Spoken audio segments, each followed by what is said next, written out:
Since Destiny 2 is going to be pushed back with Beyond Light to November, I decided, like, man, Destiny content is going to get really stale for like a couple of months because September, there's not really going to be anything planned. Anything they have, they're going to push out. And so I sat there thinking, what else could I grind out? Anthem's new update is a while out. They released some new screenshots for that. It looks pretty Destiny-esque. I hope they don't go with something like that, but it actually looked like a really good reinvention of the wheel for Anthem. Then I thought, maybe I could get back into World of Warcraft or try Final Fantasy 14 online. And I was like, nah, fam, I'm good. I need to be occupied, but not like still my whole life occupied. Then I thought about Warframe. Warframe's always got some pretty dope content. And I was like, for the most part, I was like, man, maybe. And then I was like, what did I recently buy a season pass for? Barely even play it. And surprised if I pay another $10 again to see if I get another random season pass. Welcome to the Division 2 season pass, post Warlords of New York. It's actually pretty great. So essentially what this video is, I want to show whether, like, hey, is it worth actually coming back and visiting the Division 2? Has it changed enough? Is it worth your time? Especially not necessarily as a main game. I still don't believe Division 2 is actually a pretty good main game that you can play all the time. But as a side piece, I think that's the best spot for the Division 2. It is a side piece for everybody's main chick, right? You go over there, you get topped off, and then you just go about your day. That's kind of the way I feel about the Division. And just taking a look at the season pass is kind of similar. It's got some things that'll offer you, some things that'll keep you nice and distracted. Oh my God, it's another contact mission in Destiny 2. Another interference mission.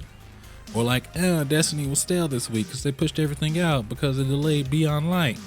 You just pop in the Division and be like, hey, yo, what's going on? What's popping out? So if you didn't know, Division 2 went to a season pass model like almost every other mainstream game out there. And they offer several things. They have a reward pass tier. They have their manhunt, which is actually pretty dope. The way you can actually look forward to going back and finding all of these rogue agents, killing them, getting a little bit of backstory, evolving the story through the season pass. It's actually a really dope idea. I'm actually all for it. The manhunts, they're basically clearing out areas, so just doing stuff you normally do in the game. You'd be wanting to go clear out an area, maybe farm a specific area for a specific gear drop or something like that, and you'd be in that area anyway. You'd be like, cool, I can do the manhunt stuff, and it's all match-makeable. It's even better. That's one thing. That's one of the reasons why I really appreciate the Division, is that almost everything is match made, and it is lovely because your boy, he don't put in nowhere near as much time as he used to do on his old Division 2 videos. Not even close. Not even close. But I think that's okay, because I mean, the way it's designed right now, you can just pick it up and play. I'm actually running a very similar build I was running before Warlords of New York. Got a couple pieces, running the same thing after. And it's fun. And if I want to go do something else, that's great. Plus, you got the whole loadout system. It's very, very player friendly. So just to continue on with that, season pass, everybody's doing it. Not that bad idea. So in terms of the value you get from the season's pass, we're on season 2 right now, Keener's Legacy. I find that it's actually pretty dope in terms of varying the gameplay. Like, you're not going to get anything cool. Like, you're still going to be running the same missions. We got some new missions in Warlords of New York. Everybody knows PvE is stupid expensive. It's probably really expensive for Ubisoft to make all this stuff anyway, especially with the expansion. But all of the things that they're doing, at least globally over the season pass, are quite interesting. Besides eliminating the targets that we talked about earlier, there's events like a Hollywood event. I'm pretty sure that one is like where like everything like blows up more. Like, it's kind of like that. I didn't get to play that because I kind of forgot the season pass existed. Which goes back to my main point of the Division being the perfect side piece. I didn't say side B word because it's 2020. And if I'm going to get canceled for anything, it's going to be me running naked down the street.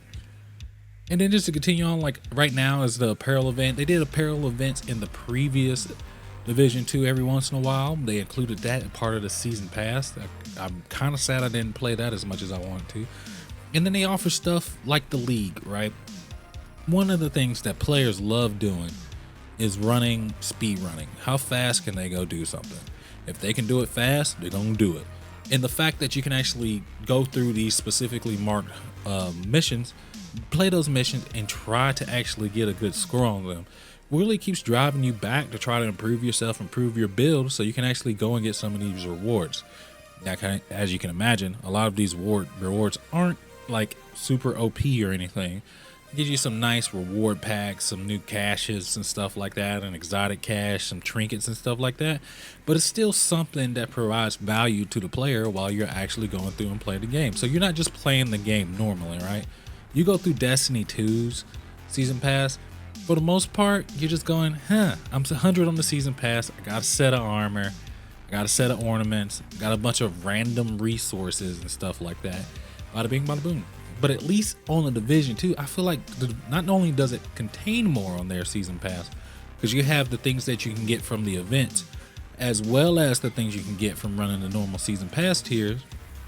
On the Destinies 2, you just basically get the exotic at first, you get the armor, and then you try to get better stat rolls of all of it. But the gameplay loop in Destiny, I would say, is more satisfying, and I think the Division realized that, so they had to go with something where they reward you a little bit more, give you a little bit more variety in your rewards, as well as having different events coming on. Like when this video posts, I'm actually looking forward to coming up with the polarity switch timed event. I think it sounds like it's going to be a pretty good idea. So like all agents, firearms, and hostiles are charged with a polarity, either positive or negative. Engage enemies with the same polarity to inflict increased damage. That actually sounds fun. Like there's actually kind of a strategy that you'll go about. It'll really modify the way you play the game. It does seem like it's kind of like the strike modifiers in Destiny, but an entire event. But at least they're trying to do something, and that's one of the things that I can give them an applause for. It's like, hey, you're trying to step outside of the box. There's really not much to the Division 2 formula. Basically, you get gun, you shoot people, you get armor, you take more shots to die. There's some cool gadgets every once in a while. And you know, the Division 2, I love the Division 2, but it handles like dog doo-doo, like 100%. It is one of the trashiest games to play in terms of player control, especially after playing something like Destiny 2. Destiny 2 is one of the, or Titanfall 2, almost any other shooter. It feels so crisp, so nice, even other third-person shooters. But for some reason, the Division, the way it was built, it was meant to be clunky and be heavy, and I don't think they can like remove that without removing the identity of the Division 2, because even though technically you're supposed to be playing in cover, you can make a build where you don't have to play in cover. So it's kind of more like that. But I would say if you're on the fence about the Division 2 and any part of it in terms of coming back, checking out the seasons, the good thing is the season's super cheap. It's only $10. You should come back and play Warlords of New York anyway, just because the Division 2 is good. Also, for $10, that extra amount of content you're going to get to be able to play, while Destiny 2's content is going to be stretched way out. We got another 2 months added on to when we can expect Beyond Light to launch. I think it's something that anybody who enjoys looter shooters and you've played the Division, and the Division doesn't make you fall asleep while playing, it actually made me fall asleep a couple times while playing. I think it's something you should pick up. It's very beneficial to you. There's a lot of things to chase after. Depending on when you get the season pass, it might take a while because you know you missed out on some of the cool events. But if you get the next season of Division right at the beginning, I say go ahead and pick it up. So guys, it's been Qbeezy. I appreciate you guys watching. This video is not 10 minutes because now I can get you double ass with 8. See you later. Peace.